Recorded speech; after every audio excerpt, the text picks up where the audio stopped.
Claude Wagner, vous êtes secrétaire national de l'Union confédérale CFDT des retraités.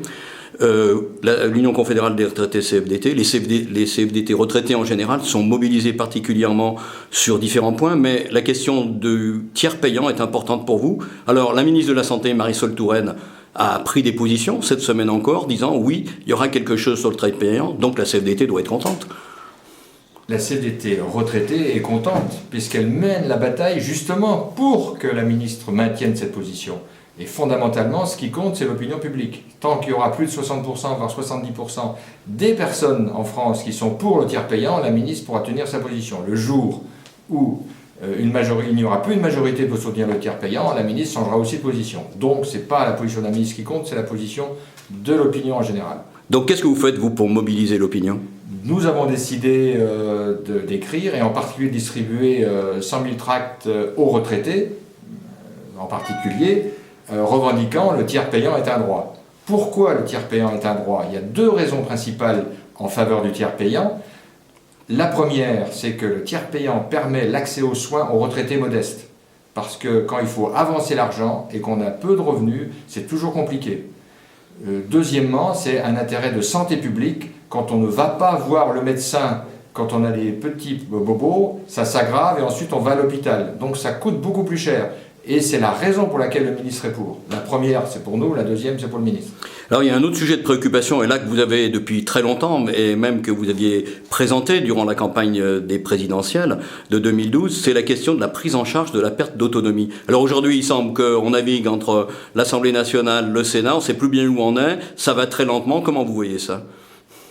Eh bien, la prise en charge de la perte d'autonomie, cette loi est une longue histoire. Et je me permets de rappeler rapidement qu'en 2013, nous avons mené une action nationale avec des cartes pétitions et des conférences de presse dans toute la France qui ont amené Ayrault à annoncer finalement qu'il ferait cette loi. Et donc la précédente secrétaire d'État a enfin sorti ce projet de loi au début de l'année dernière, mais depuis, parce que c'est un coût supplémentaire, bien qu'on ait créé une contribution additionnelle de solidarité pour l'autonomie de 0,3% financée par les retraités, on a tendance à garder cet argent à la CNSA et à ne pas le dépenser pour améliorer la perte d'autonomie.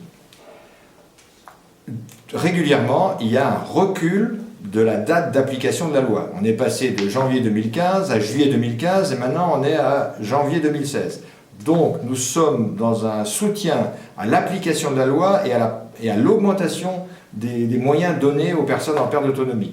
À l'heure actuelle, on est seulement à la première lecture au Sénat. Et comme le Sénat modifie le projet de loi différent de celui de l'Assemblée nationale, ça va repasser à l'Assemblée nationale et ainsi de suite. On espère que ça ne va pas aller au-delà de l'été. Et on agit pour en écrivant aux députés, aux ministres et en distribuant localement, en parlant à la presse et en informant les retraités. Donc réalistement, une loi au 1er janvier 2016 ? Non, la loi devrait être votée avant parce qu'ensuite, il faut des décrets. Il faut affecter, il faut décider combien on va augmenter le JR1, le JR2, puisque c'est ça dans les projets. Donc, non, il faut qu'elle soit votée avant juin pour pouvoir être appliquée en janvier 2016 avec tous les décrets d'application avant.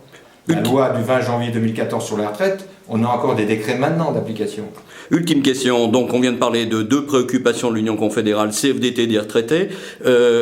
Ça veut dire qu'il y a des retraités, on peut se syndiquer quand on est retraité ? Oui, le syndicalisme retraité existe et a sa raison d'être.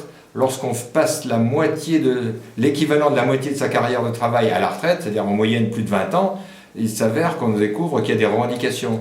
Donc les revendications de pouvoir d'achat, les revendications sur la santé, les revendications sur la perte d'autonomie, par exemple, les revendications sur le logement font partie des revendications des retraités et les retraités revendiquent sur ces thèmes dans les confédérations syndicales. Donc il y a un syndicalisme retraité qui existe et qui accueille tous ceux qui souhaitent rester syndiqués. Alors, à toute dernière question, il y a un petit codicile, alors je vous le pose peut-être d'une nature plus personnelle. On dit souvent, on entend dire souvent, que les retraités sont une charge pour la société. Alors pour vous, c'est une charge ou un atout ? Les retraités les revenus des retraités dépendent des salariés. Donc il y a une solidarité intergénérationnelle vitale. D'où l'importance que les retraités soient syndiqués dans des organisations syndicales et non pas à part. Donc la solidarité intergénérationnelle est très importante. C'est un atout pour la société si les retraités s'engagent. Et souvent, justement, pour avoir une place dans la société, les retraités s'engagent dans les associations, les font vivre. On sait que dans nos adhérents, 70% sont militants dans d'autres associations que la CFDT retraitée. Et puis un atout peut-être, c'est ce qui manque parfois à la société, de transmission entre les générations. Oui, bien sûr, oui. Transmission entre les générations, oui. De culture, de tout ce que vous... Oui, bien sûr, oui. La transmission, c'est évident. Mais c'est pas pour autant qu'on doit donner des leçons aux salariés. C'est-à-dire que le syndicalisme retraité, c'est le syndicalisme pour les retraités. On n'est pas là pour dire aux salariés ce qu'ils doivent penser et faire. Parce que de notre temps, quand on était salarié, les conditions n'étaient pas les mêmes. Donc on est là éventuellement pour les soutenir, les aider, mais en aucun cas leur dire ce qu'ils doivent faire. Ils le savent très bien.